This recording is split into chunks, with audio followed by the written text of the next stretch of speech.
부끄러움 많은 생애를 살았습니다. 저로서는 인간의 삶이라는 것을 도무지 이해할 수 없습니다. 많은 분들이 인생책으로 꼽는 다자이 오사무의 인간실격 첫 문장입니다. 여기서 핵심 단어 2개를 꼽는다면 부끄러움과 이해가 되지 않을까 싶은데요. 완전 무결한 인간이란 존재하기 힘들기 때문에 우리 모두는 때때로 부끄러운 짓을 하게 되기도 하고, 인간과 조직, 나아가 이 세상이란 것을 나의 시야 안에서 이해한다는 게 참 어렵습니다. 그런 점에서 인간실격의 주인공이 뱉은 이 첫 문장은 어떤 극단적인 사회 부적응자의 독백에 그치지 않고 그저 평범하게 남들처럼 살아가고 있는 우리 자신에게도 의외로 와닿는 것이겠죠. 낭독 중독 37화에서 만나볼 책은 다자이 오사무의 인간실격입니다. 부유한 가정에서 자랐지만 인간의 위선과 가식을 이해하지 못하고 남의 눈치를 보기만 반복하다가 걷잡을 수 없이 방치된 삶 끝에 주인공은 몰락해버립니다. 이 책은 해피엔딩, 새드엔딩을 논하는 것이 무의미할 정도로 시종일관 좀 우울하고 충격적인 이미지들이 이어지는 독특한 책인데요. 이걸 좋아하는 사람과 불편해하는 사람 두 부류로 좀 극단적으로 나뉘기도 합니다. 읽으면서 마냥 기분이 좋지는 않지만 이런 책을 때때로 마주할 필요는 있는 것 같아요. 세상이 꼭 아름답기만 한 건 아니니까요. 이번 기회에 한번 같이 직면해보자고 이 책 들고 와봤습니다. 출판사 세움 장현주 옮김, 다자이 오사무의 인간실격입니다. 제1의 수기.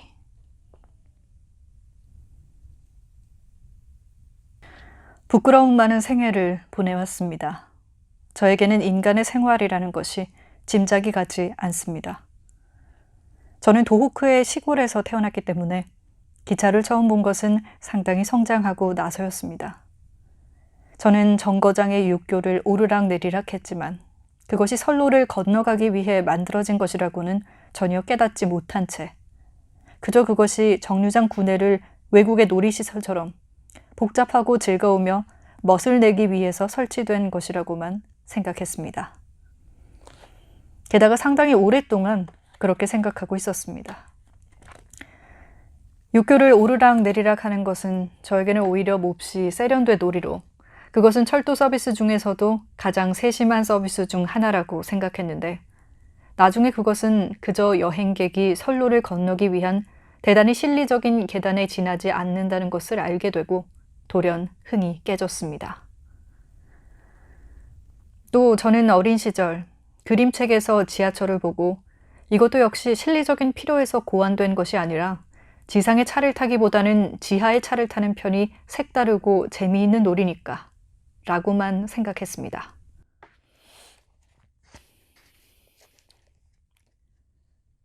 저는 어린 시절부터 몸이 약해 자주 몸져 누웠습니다.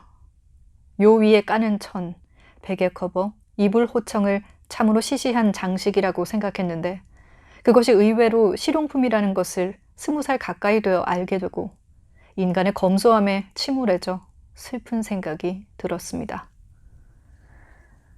또 저는 공복이라는 것을 몰랐습니다. 아니, 그것은 자신이 의식주에 궁하지 않는 집에서 자랐다는 의미가 아니라, 그런 어처구니 없는 의미가 아니라 저는 공복이라는 감각이 어떤 것인지 전혀 몰랐습니다. 이상한 표현이지만 배가 고파도 스스로 그것을 깨닫지 못하는 것입니다. 초등학교, 중학교, 제가 학교에서 돌아오면 주위 사람들이 저런 배고프지? 우리도 경험이 있어. 학교에서 돌아왔을 때 배고픔은 엄청 심하니까. 아마나토? 카스테라 빵도 있어. 라고 말하며 떠들어대기에 저는 타고난 아부 정신을 발휘하여 배고파 라고 중얼거리며 아마나토를 10알 정도 입에 던져넣지만 공복감이란 어떤 것인지 전혀 알지 못했습니다. 저도 물론 음식을 많이 먹지만 그러나 공복감에서 음식을 먹은 기억은 거의 없습니다. 진귀한 음식을 먹습니다. 고급스러운 음식을 먹습니다. 또 남의 집에 가서 내주는 음식을 무리를 해서까지 대부분 먹습니다. 그런 이유로 어린 시절 저에게 가장 고통스러운 시간은 바로 저희 집의 식사 시간이었습니다. 저희 고향집에서는 10명 정도의 가족 전부 각자의 상을 두 줄로 마주보게 늘어놓고 식사를 했습니다. 막내인 저는 물론 제일 아랫자리였습니다. 그 식사하는 방은 어둑어둑했는데 점심 식사 때 등 10몇 명의 가족이 그저 묵묵히 밥을 먹는 모습을 보면 저는 늘 오싹한 기분이 들었습니다. 게다가 시골의 전통적인 집이었기 때문에 반찬도 대부분 정해져 있어서 진귀한 것, 고급스러운 것, 그런 것은 바랄 수도 없었기 때문에 저는 점점 식사 시간을 무서워했습니다. 저는 그 어둑어둑한 방의 제일 아랫자리에서 추위에 덜덜 떠는 심정으로 밥을 조금씩 퍼서 입에 밀어 넣으며 인간은 어째서 하루에 3번씩 밥을 먹는 걸까? 실로 모두 엄숙한 표정으로 먹고 있다. 이것도 일종의 의식 같은 것으로 가족이 하루에 3번씩 시간을 정해 어둑어둑한 방에 모여 상을 질서 있게 늘어놓고 먹고 싶지 않아도 말없이 밥을 씹으면서 고개 숙여 집안에 우글거리는 홀령들에게 기도하기 위한 걸지도 몰라 라고까지 생각한 적이 있을 정도였습니다. 밥을 먹지 않으면 죽는다 라는 말은 저의 귀에서는 그저 싫은 협박으로밖에는 들리지 않았습니다. 그 미신은 지금도 저에게는 왠지 미신으로밖에는 느껴지지 않습니다만 그러나 저에게 불안과 공포를 주었습니다. 인간은 밥을 먹지 않으면 죽으니까 그 때문에 일하고 밥을 먹어야만 한다 라는 말만큼 저에게 난해하고 어려운 데다 협박 같은 울림을 주는 말은 없었습니다. 즉 제가 인간의 생활이라는 것을 아직도 모른다 라는 말일 겁니다. 제 행복의 관념과 세상 모든 사람들의 행복의 관념이 전혀 다를 것 같은 불안감. 저는 그 불안감 때문에 밤마다 뒤척이며 신음마다 발광할 뻔한 적도 있습니다. 저는 과연 행복한 걸까요? 저는 어린 시절부터 사람들에게 참으로 자주 행운아라는 말을 들었지만 저는 언제나 지옥 같았고 오히려 저를 행운아라고 부르는 사람들이 저와는 비교도 되지 않을 정도로 훨씬 평안하고 즐거워 보였습니다. 저에게는 재앙 덩어리가 10개 있는데 그 중에서 1개라도 이웃사람이 짊어진다면 그 하나로도 충분히 이웃사람에게 치명타가 되지 않을까라고 생각한 적조차 있습니다. 요컨대 모르겠습니다. 이웃사람의 괴로움의 성질, 정도가 전혀 짐작이 되지 않는 것입니다. 실제적인 괴로움, 그저 밥을 먹으면 그걸로 해결할 수 있는 괴로움. 그러나 그것이야말로 가장 심한 고통으로 자신의 이해에 10개의 재앙 따위는 날아가 버릴 정도의 처참한 아비규환일지도 모릅니다. 잘은 모르겠습니다. 그러나 그런 것 치고는 자살도 하지 않고 미치지도 않고 정당을 논하고 절망하지 않고 굴하지 않고 생활의 투쟁을 계속해갑니다. 괴롭지 않은 것이 아닌가요? 완전히 에고이스트가 되어 게다가 그것을 당연한 것이라고 확신하고 한 번도 자신을 의심한 적이 없는 것이 아닐까요? 그렇다면 편합니다. 그러나 인간이라는 것은 모두 그런 존재로 또 그것으로 만점 인생이 아닐까요? 모르겠습니다. 밤에 푹 자고 아침은 상쾌할까요? 어떤 꿈을 꿀까요? 길을 걸으며 무슨 생각을 할까요? 돈? 설마 그뿐만은 아니겠죠.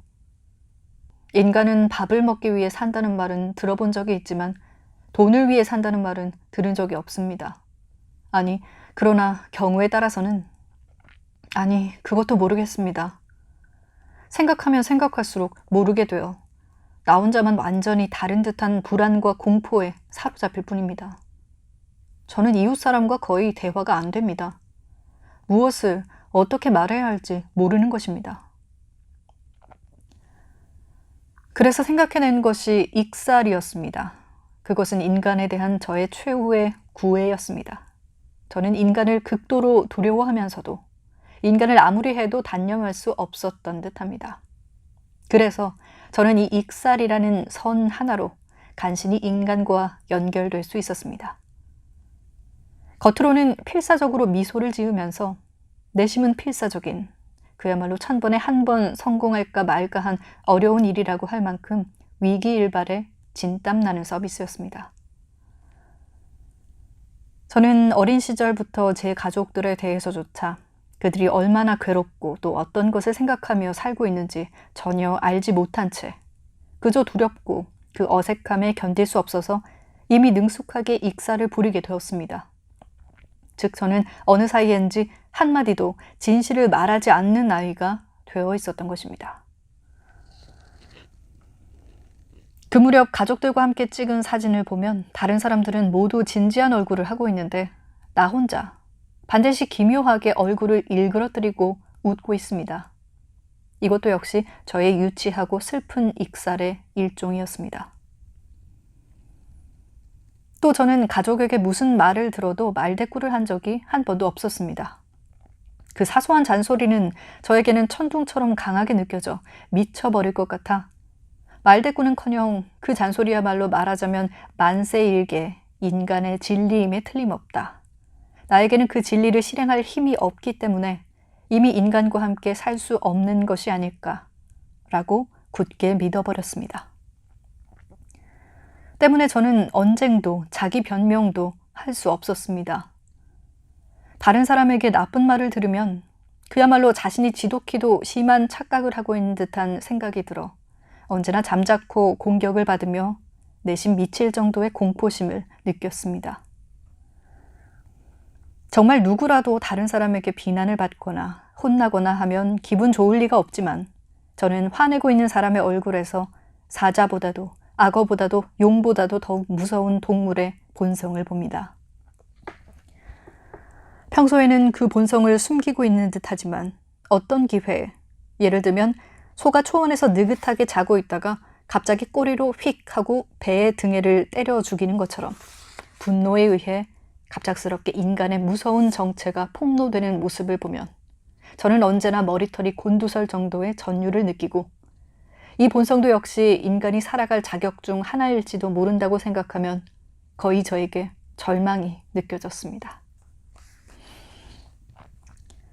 인간에 대해 언제나 공포로 부들부들 떨고 또 인간으로서의 자신의 언동에 눈꽃만큼의 자신감도 갖지 못한 채 저 혼자의 온회는 가슴속 작은 상자에 감추고 그 우울, 신경과민은 기를 쓰고 숨기며 오직 천진난만한 낙천성을 가장하여 저는 익살스러운 괴짜로 서서히 완성되어 갔습니다.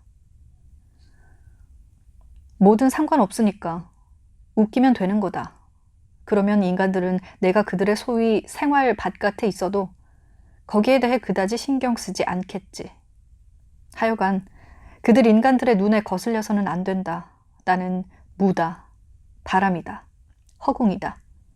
라는 생각만이 더해져 저는 익살로 가족을 웃기고 또 가족보다도 더욱 이해하기 어렵고 무서운 하인과 하녀에게까지 필사적으로 익살 서비스를 했습니다.